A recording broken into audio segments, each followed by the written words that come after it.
por linhas tortas. Na vasta bibliografia sobre temas nacionais, especialmente assinada por autores de esquerda, não há tópico mais abundantemente estudado, explorado, revirado de alto a baixo, do que a Revolução Brasileira. Purdue. É com maiúsculas, Revolução Brasileira. Livros com esse título, ou com essa expressão no título, foram produzidos por Nelson Werneck Sodré, Franklin de Oliveira, Otávio Malta, Celso Furtado, Pessoa de Moraes, Guerreiro Ramos, Azevedo do Amaral, Jamil Almansur Haddad, Florestan Fernandes, Moisés Vinhas, Danton Jobim, Hélio Silva, José Maria Crispim, Celso Brandt e uma infinidade de outros, sem contar aqueles muito mais numerosos, que trataram do mesmo assunto sem ostentá-lo no título. Pode parecer estranho o interesse quase obsessivo por esse fenômeno num país que não atravessou nenhuma experiência comparável às revoluções da França, da América, da Rússia, da Espanha ou mesmo do México, limitando-se a nossa sanha revolucionária, a escaramuças locais com derramamento de sangue relativamente modesto no ranking internacional. No entanto, a referência naqueles títulos não é a nenhum episódio histórico em particular, grande ou pequeno. Revolução Brasileira, na acepção geral que o termo assumiu numa longa tradição de interpretações do Brasil, designa algo como um rio que flui, uma história inteira, um processo intermitente na superfície, contínuo no fundo. Na verdade, não houve um único grande acontecimento histórico que se pudesse chamar a Revolução Brasileira. É a série inteira dos pequenos que leva esse nome, designando uma intenção, uma teleologia simbólica subjacente a todos eles, o processo pelo qual o povo, inicialmente um bando de desgarrados escravos mantidos em obediência estrita sob o peso de uma clique de altos funcionários e senhores de terras, mais tarde banqueiros e capitães de indústria, vai aos poucos emergindo de um estado de passividade abjeta para tentar se tornar o senhor e autor da sua própria história, sempre com sucesso inferior às suas mais ambiciosas expectativas, e por isso mesmo fadado a repetir a tentativa de novo, em escala um pouco maior. Contra quem se volta precisamente esse processo? Qual a classe dominante que se tenta remover de cima para dar espaço à iniciativa popular? As tentativas de defini-la em termos do marxismo ortodoxo, como burguesia capitalista exploradora do proletariado, falharam miseravelmente, tal a míngua de proletários e burgueses num país de poucas indústrias, onde a burguesia industrial só conseguiu ela própria algum espaço quando carregada no colo pela ditadura estatista, semifascista, de Getúlio Vargas. Na verdade, os autores marxistas não conseguiram sequer entrar num acordo quanto às etapas iniciais e mais remotas do processo, anteriores à independência, uns falando de o feudalismo, outros de capitalismo rural, outros, ainda, propondo a teoria de uma formação socioeconômica sui generis, alheia às categorias usuais do marxismo, o escravismo colonial. Quem melhor definiu o vilão da história, a meu ver, foi Raimundo Faoro, no clássico Os Donos do Poder. Formação do Patronato Político Brasileiro, Globo, 1958, ainda prefiro a primeira edição à versão reescrita de 1974, mais volumosa. Partindo de noções obtidas em Max Weber, Faoro redefinia a índole e os objetivos da Revolução Brasileira em termos mais adequados à realidade do que qualquer marxista teria podido fazer no lugar dele. E eu não conseguiria resumir sua tese com mais exatidão do que o fez Fábio Conder Comparato, leia aqui. Para Raimundo Faoro, a sociedade brasileira, tal como a portuguesa, de resto, foi tradicionalmente moldada por um estamento patrimonialista, formado, primeiro, pelos altos funcionários da coroa, e depois pelo grupo funcional que sempre cercou o chefe de Estado, no período republicano. Ao contrário do que se disse erroneamente em crítica a essa interpretação, o estamento funcional governante, posto em evidência por Faoro, nunca correspondeu àquela burocracia moderna, organizada em carreira administrativa, e cujos integrantes agem segundo padrões bem assentados de legalidade e racionalidade.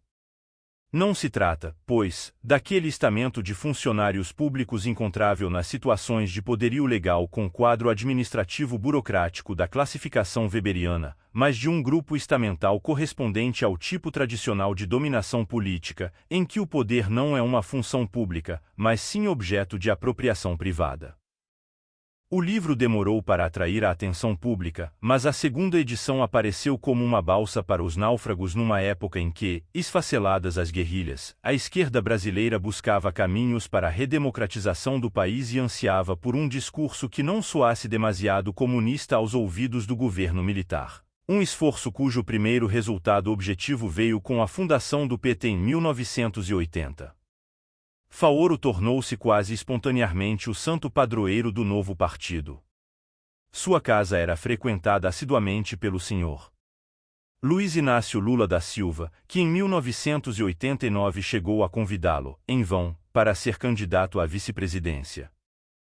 Vestindo a camiseta fauriana de inimigo primordial da apropriação privada dos poderes públicos, o PT fez um sucesso tremendo nos anos 90, como denunciador mor da corrupção nas altas esferas federais e promotor de uma vasta campanha pela ética na política, que resultou na quase beatificação do seu líder principal, quando Lula viajava pelas áreas mais pobres do Nordeste.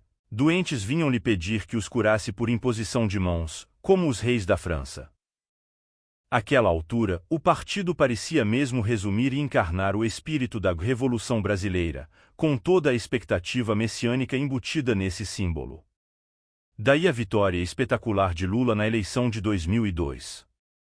Aconteceu, sempre acontece alguma coisa, que a liderança esquerdista em geral, e a petista em especial, não lia nem seguia só Raimundo Faoro.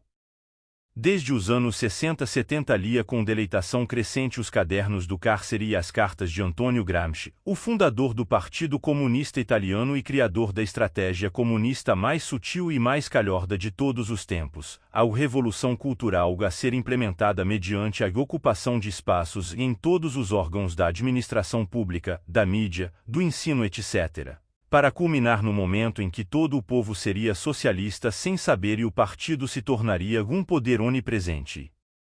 Invincible.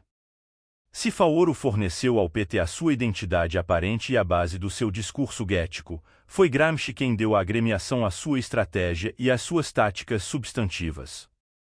Gramscismo sob pretextos faurianos é uma expressão que resume perfeitamente bem a política do PT ao longo de toda a sua existência.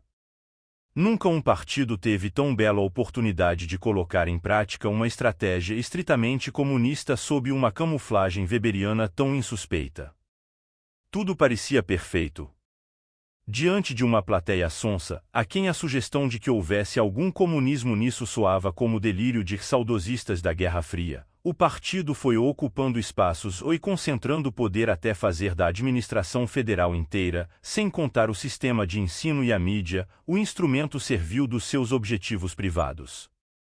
Nenhum dos seus guias iluminados notou que era impossível fazer isso sem que o partido se transformasse, ele próprio, no odioso e odiado estamento burocrático, com o formidável agravante de que, na ânsia de concentrar todo o poder em suas mãos, e sempre enleado na boa consciência de servir à causa da Revolução Brasileira, passou a roubar, trapacear e explorar o povo incomparavelmente mais do que todos os estamentos anteriores.